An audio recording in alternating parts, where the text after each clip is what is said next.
Vous voulez élaborer les termes de référence, mais vous ne savez pas comment les faire. C'est l'occasion pour vous de découvrir dans ces webinaires comment élaborer les termes de référence, quelle est son importance, quels sont les éléments clés des termes de référence. Je m'appelle Innocent Najikon, je suis socio-anthropologue de formation et expert en suivi, évaluation et analyse de conflits. Je travaille sur les questions de développement. Avant de réaliser une activité, il faut élaborer les termes de référence. Alors, chacun de nous aussi a élaboré les termes de référence. C'est en fait, ce sont des documents en tout cas cruciaux dans la gestion de projet. Comme je dis, pour toute activité, il faut élaborer les termes de référence.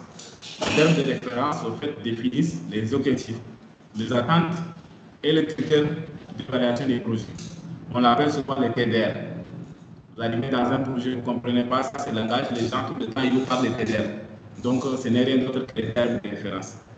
Donc les termes de référence, au fait, sont bien utilisés. Quand tu utilises les termes de référence, ça peut en tout cas faire la différence d'une initiative, bien évidemment. Donc, qu'est-ce qu'en tout cas un terme de référence, c'est-à-dire un terme de référence, c'est un document qui décrit les objectifs, la portée, les méthodologies, les critères d'évaluation d'un projet, et il sert par exemple d'équipe pour les parties prenantes et les équipes projets, en assurant que tout le monde est aligné et que les atteintes des résultats. Donc, c'est les termes de référence qui, en fait, doivent aller dans la dynamique du projet pour justement définir clairement l'activité qu'on va réaliser là. Est-ce que ça nous permet en fait d'atteindre les indicateurs qu'on a définis dans le projet? Parce qu'on a dit, c'est à travers les activités qu'on peut atteindre les indicateurs. Et donc, du coup, pour faire une activité, il faut faire les termes de référence. Et donc, les termes de référence doivent intégrer les éléments constitutifs d'un indicateur pour permettre d'atteindre en tout cas l'objectif global. Donc, c'est un document très important. Donc, quelle est l'importance? Les TDR jouent un rôle crucial dans la gestion de projet pour plusieurs raisons. Ça permet de clarifier les objectifs qu'on veut accomplir. Ça permet aussi d'allier les parties prenantes. Les parties prenantes, en fait, c'est des personnes, c'est des entités qui sont plus en compte dans le projet. Je peux parler par exemple du bailleur, je peux parler de l'unité administrative, additionnelle, des bénéficiaires, des services techniques de l'État, des associations avec lesquelles on travaille, des autres ONG membres du consortium, tout ça, c'est des parties prenantes. Donc, ça permet en fait d'assurer que toutes les parties prenantes comprennent et acceptent les objectifs et les critères du projet. Et ça permet également l'évaluation et le suivi. Il faut suivre une base pour l'évaluation et le suivi, comme j'avais dit. Donc, à travers les termes de référence qu'il faut déjà intégrer. Qu'est-ce que l'activité que nous allons faire, est-ce que ça nous permet pas? Donc, c'est une image de ce qui va se passer sur le terrain qu'on essaye de matérialiser. Si on doit, par exemple, organiser un webinaire, on élabore les termes de référence. Donc, on essaie d'écrire exactement comment on va réaliser l'activité. Qu'est-ce qu'il faut faire au préalable en amont? Peut-être voilà, faire une publication pour inviter les gens à s'inscrire à la formation à webinaire. Après cela, il faut choisir quel canal. Ça, c'est la méthodologie. Il faut choisir quel canal pour publier, par exemple. Il faut choisir, par exemple, Facebook, il faut choisir WhatsApp dans les groupes, ainsi de suite. Et maintenant, après cela, qu'est-ce qu'il faut faire? Il faut envoyer des invitations et pendant ce moment-là, il faut préparer les modules. Il faut préparer les modules. Est-ce que j'ai besoin d'un budget pour le faire? Oui. Le budget, c'est peut-être la connexion, la machine, nécessaire, les moyens, les ressources, tu as besoin de qui, le public, c'est qui, ainsi de suite. En fait, c'est exactement ça, les termes de référence. C'est l'image de ce qui va se passer sur le terrain qu'on essaie de matérialiser. Et ça permet en fait de suivre cela, même si ce n'est pas 100% qui sera respecté, au moins on a une base de référence pour aller dans la direction qu'on veut aller. Donc, ces documents, en fait, ça peut varier en fonction de l'objectif de l'activité, ça peut varier en fonction de l'organisation, ça peut varier ainsi de suite, mais il y a des éléments essentiels, des éléments clés auxquels le terme de référence doit en tout cas prendre en compte. Et c'est ces éléments-là que je ressors ici. Vous allez trouver des TEDR qui ont beaucoup de discussions. Pour l'évaluation des projets, ce n'est pas la même chose. Les TEDR que nous utilisons pour aller réaliser par exemple un atelier, les TEDR par exemple pour élaborer le plan de développement local, ce n'est pas la même chose, mais il y a des éléments essentiels, fondamentaux. Donc je dis bien, c'est ces éléments-là que je ressors ici. Donc du coup, quand on vous pose une question, quels sont en tout cas les éléments clés qui doivent constituer les termes de référence. Et plus souvent, par exemple, dans les entretiens, dans les textes écrits, c'est comme ça qu'on pose des questions. On sait que ça peut varier. Il y a beaucoup de choses que les gens vont ajouter ainsi de suite. Il y a certaines choses, par exemple, faire une analyse de sécurité ou une analyse une matrice de sécurité pour joindre. Ça dépend vraiment de l'organisation. Alors, ce qu'il est important, les éléments clés, bien sûr, des termes de référence, il faut s'assurer que la page de garde, c'est la première page. Dans cette page-là, il doit en tout cas être attrayant tout en fournissant des informations essentielles telles que le nom des initiateurs du projet, le titre par exemple de l'activité, la date de l'activité, le lieu. Et donc c'est une vitrine qui donne le ton et incite en tout cas à la lecture. Déjà, dans la carte des termes de référence, quand tu prends, tu as mesure de dire que c'est quel projet. Et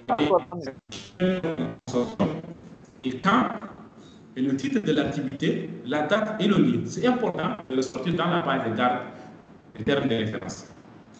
Ensuite, le contexte et justification. Cette partie, en tout cas, elle établit bien évidemment le contexte dans lequel le projet est mené. Identifie les parties prenantes et expose les raisons pour lesquelles le projet est, en tout cas, où l'activité est nécessaire. En démontrant la pertinence et l'opportunité de l'initiative. Les termes de référence, on essaie d'aller, par exemple, dans l'historique un peu du projet, comment le projet a été mis en œuvre. À l'intérieur du projet, on revient maintenant pour voir l'objectif tel et l'activité telle. Si l'activité a été réalisée, une des activités a été réalisée, on dit que telle activité a été réalisée et à la suite de ça, on voulait faire ça. En tout cas, on situe un peu la démarche. Et c'est pour atteindre tel objectif. Donc, on a déjà des informations vraiment fondamentales du terme de référence. Et maintenant, l'objectif, bien sûr. À ce niveau, il est vraiment crucial de définir les objectifs ou les actes de l'activité. Puis, de composer en objectifs spécifiques. Parce qu'on ne peut pas avoir un objectif général sans les objectifs spécifiques. Bien entendu, les objectifs spécifiques, en tout cas, ça ressort de l'objectif général. On ne peut pas définir les objectifs spécifiques sans l'objectif général. Donc, les objectifs spécifiques sont liés à l'objectif général.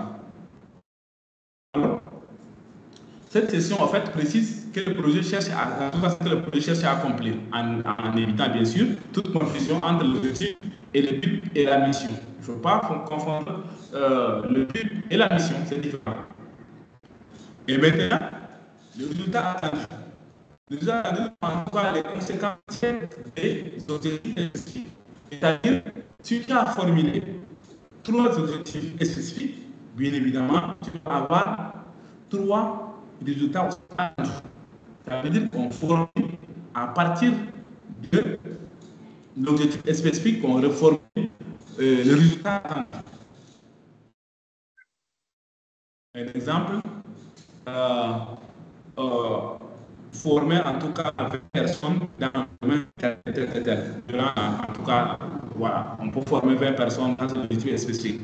Maintenant, le résultat attendu, ça veut dire que 20 personnes sont formées sur comment élaborer les termes de référence et comment suivre les indicateurs. C'est-à-dire que ça répond en fait à cela. Donc, il faut vraiment que l'objectif est spécifique avec le résultat attendu. Et c'est déjà l'idée de qu'est-ce qu'on doit atteindre sur le terrain. Ensuite, les cibles. Parce que l'activité, tu ne peux pas faire des termes de référence pour ne pas définir les cibles. Dans cette session, par exemple, pour les parties directement concernées par l'activité, il faut comprendre et définir clairement les cibles. Il est essentiel aussi pour la mise en œuvre efficace du temps.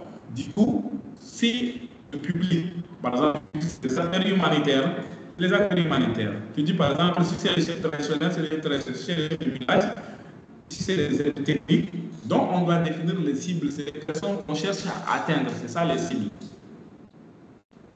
Et maintenant, après cela, la partie qui est vraiment importante ici, c'est la méthodologie. Comme j'avais dit, la méthodologie, en fait, c'est l'image de ce qui va se passer sur le terrain, qu'on essaie de décrire qu'est-ce qu'on doit faire.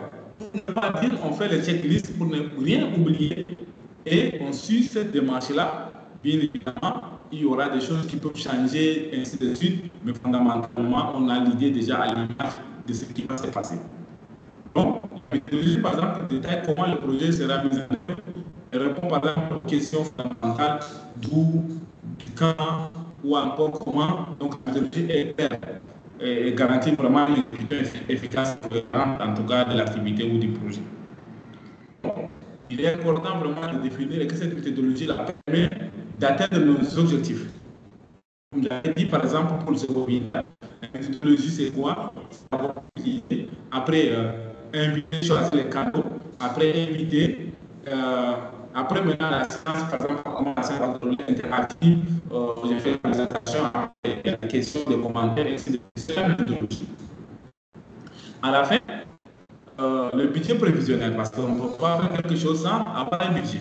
Donc, du coup, toute activité dans un projet, il faut avoir un budget prévisionnel. Pourquoi le budget prévisionnel? Parce que ce n'est pas exactement ce qui est prévu que tu vas dépenser. Ça peut être moins, ça peut être plus, ou ça peut être égal.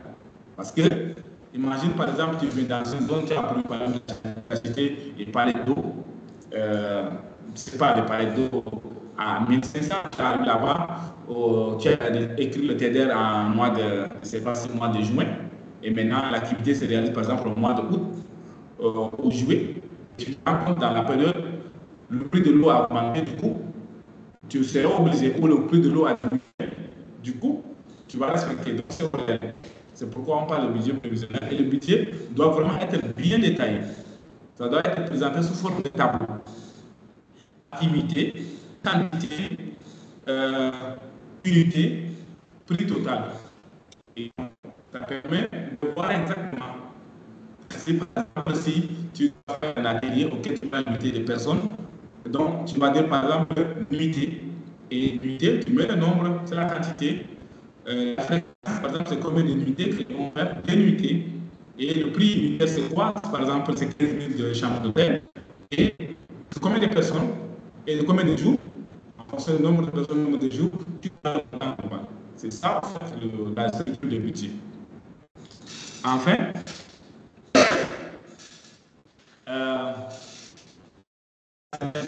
on peut faire des annexes pour la conclusion des annexes, par exemple, on peut faire certains fichiers, ainsi de suite. Mais fondamentalement, c'est le budget. Et il y a aussi une partie de la planification dans les termes de référence. Aussi, on ressort la planification.